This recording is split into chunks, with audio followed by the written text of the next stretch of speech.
ألف لام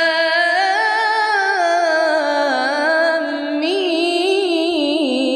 ذلك الكتاب لا ريب فيه هدى للمتقين الذين يؤمنون بالغيب ويقيمون الصلاة ومما رزقناهم ينفقون والذين يؤمنون بما أنزل إليك وما أنزل من قبلك وبالآخرة هم يوقنون أولئك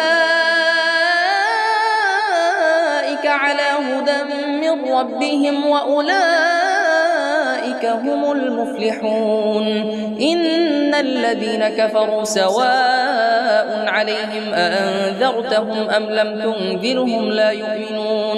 ختم الله على قلوبهم وعلى سمعهم وعلى أبصارهم غشاوة